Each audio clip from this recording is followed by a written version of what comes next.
Hello everyone, it's your lovely Abbie Dagrin and welcome back to my channel, lovelies. Today I'll be continuing a series on my channel that deals with natal chart analysis, and today I'll be doing one on Prince Harry.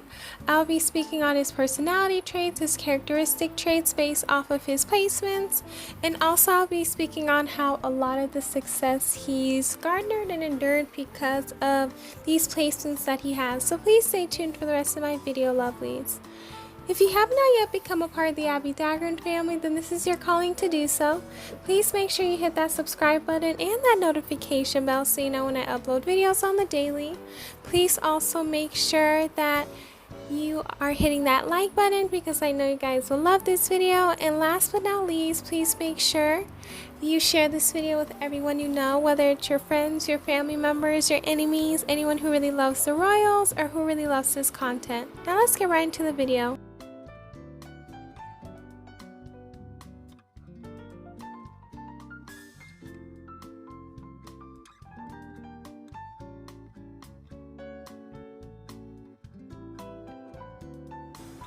Prince Harry was born on September 15th, 1984, so this qualifies him to be a Virgo. And by him being a Virgo, he tends to have a lot of earth tendencies, so he tends to be someone who loves to work. And being a perfectionist is something that he really loves as well because Virgos like to be perfect and they love to do things perfectly.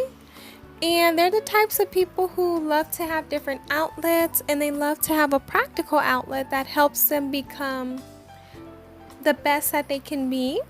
There are also very diligent people, so they're always working to get something done. They're very industrious as well, so they're going to be able to be very resourceful. They're very caring and very organized, and he's very incredible with his intuition. So I really feel as though his Virgo placement really does match up with who he is as a person. Next up would be his moon in Taurus, and this is actually a great placement because the moon is ruled by Taurus as well, so he's able to express how he feels in regards to his emotions, so he's not going to really suppress them, and he's going to feel comfortable in being emotional or expressing how he feels. He's someone who is downright rigid. He's also sentimental and has a desire for beautiful things, so beauty is something that he really loves. And he's also someone who really craves stability. He wants stability in his life, so that's something he needs. He's a very calm person. He's very affectionate. He's very nurturing. He loves to be pampered while he's pampering his partner as well. He can at times be stubborn, and he's also maybe someone who doesn't like change, but that makes sense because it's a fixed moon and they like to have pattern and they love stability. Next up would be his Mercury in Virgo, and this is actually another great placement as well because Virgo is ruled by Mercury and exalted by Mercury, so it's very great. And by having this placement, he is a person who loves to learn, and he's always gaining knowledge in regards to things he wants. He's also someone who is very communicative. He loves to communicate how he feels directly. He's not going to say one thing and do another, but he loves to make decisions in the most practical and rational manner.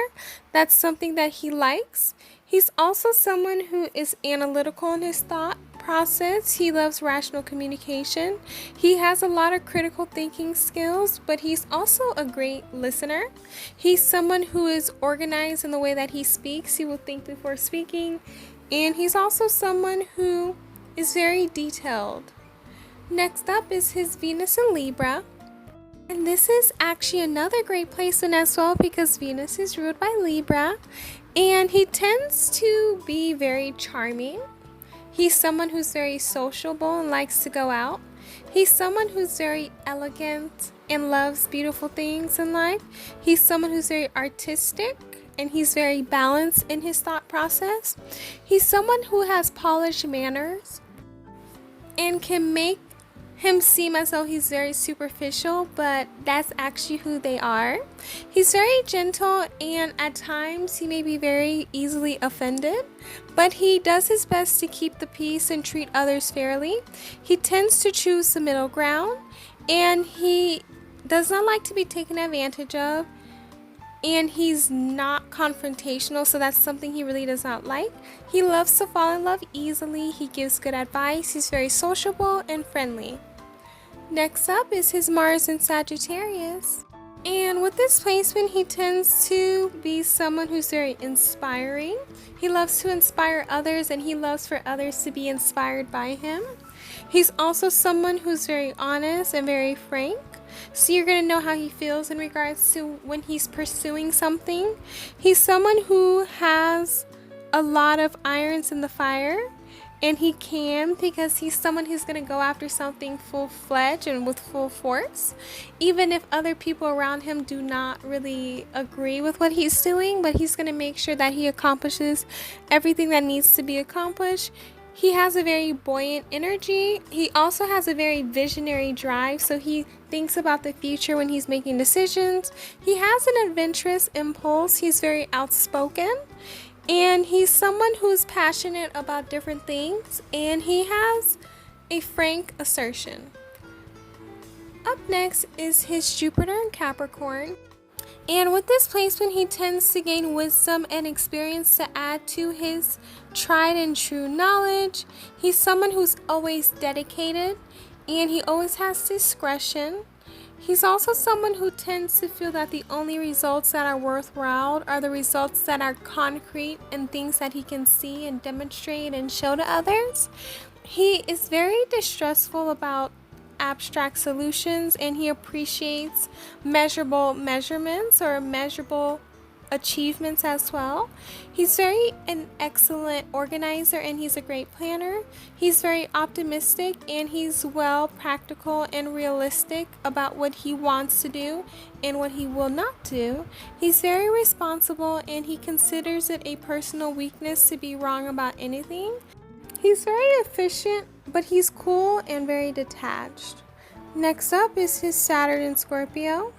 And with this placement, he is very powerful in regards to being very secretive. He's not someone who likes his life to be out there in the public or to be out there in the family. He's someone who really likes his private life, and he wants to have that. He's very big on that. Him and his wife, they're very big on that, and that kind of contributes to how they are, especially himself.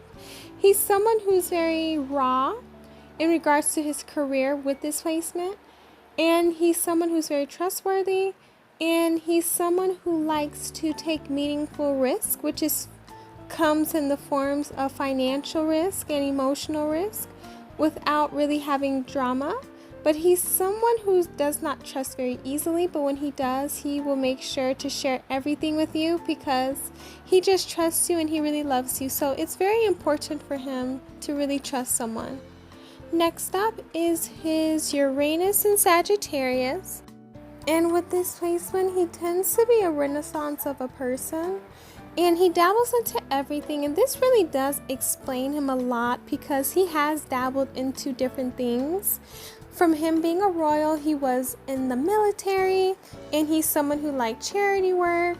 Now he's doing, I think, a podcast with his wife, and his wife is doing one herself, and he also had a show with his wife. So he's someone who loves to dabble into different things. He was talking about making sure your health mentally is okay, and he's someone who loves to do different things.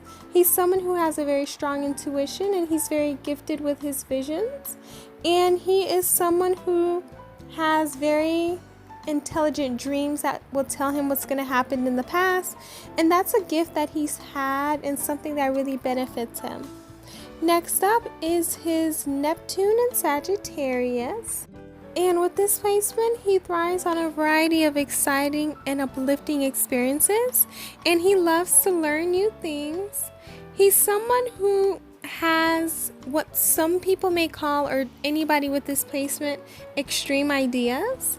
And from older people, this may have a lot to do with religious thoughts or anything that deals with them that are older having different views as him.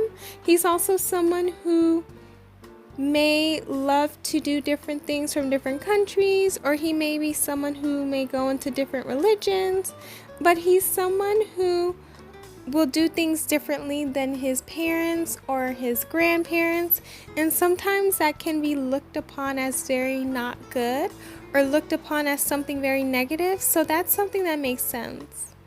Next up is his Pluto in Scorpio, and this qualifies him to be a millennial because he was born between 1984 and 1995, and with this placement he loves to look deeper into any situation to discover what's really going on behind the scenes. So he's someone that loves to look at what is happening. A perfect example of this was when he was talking about his family, the royal family, and he was talking about how a lot of the things that have happened in the royal family, it's not what it seems to be. So a lot of the things that the royal family does is because of a quote-unquote firm, and that's what causes them to do and say the things that they do. So he's going and looking deeper into what other people may seem as though, oh no, it's just a royal family doing it. But no, Harry came out and said, no, it's a firm. So this really describes him in the best way. Next up is his North Node in Gemini. And in order for him to accomplish or to develop a lot of the attributes needed, he will need to develop these attributes to get the hidden gifts and talents that he will need. So one thing he'll need to have is a healthy curiosity, asking questions to learn how others think, seeing both sides of a situation, having tact and having logic, communication of internal issues, a positive approach to life and other people, purposely cheering up others, using a non-threatening approach when expressing ideas, listening, openness to new ideas and experiences, seeking factual information before making decisions. And I feel as though him asking questions and seeing both sides of the situation is something he's been able to accomplish, and he's very great at that. Next up is his Chiron in Gemini, and with this placement, he may have the wound of anything in regards to speech. So he may be someone whose voice was always unheard or judged, or he has the fear of being misunderstood, and maybe hypersensitive to how to receive his words. He may have felt rejected in conversations. And in order for him to be able to heal, he will need to know that he needs to accept his unique ways of processing thoughts, and he will need to be able to accept his inner languages, and that's something that he will need to do. And I feel as though this really does describe him because he was the youngest child, and just a lot of things would happen to him in that family. So I feel as though maybe his voice was not heard. So I feel as though he'll be able to heal this wound. Next up is his ascendant/rising in Capricorn. And with this placement, he tends to be someone who's very ambitious. He's very disciplined. He's very humble. He can be detached sometimes, and he can be very practical. He can have a very conservative background. He's very serious, and he can be very pessimistic. He does have a very serious nature. He can be timid and shy, and he may have been very sensitive as a child, but he's very responsible and very practical. He may have times in his life when he really questions himself. He focuses on his goals. He spends time managing his assets. He may have had to overcome difficulties in life.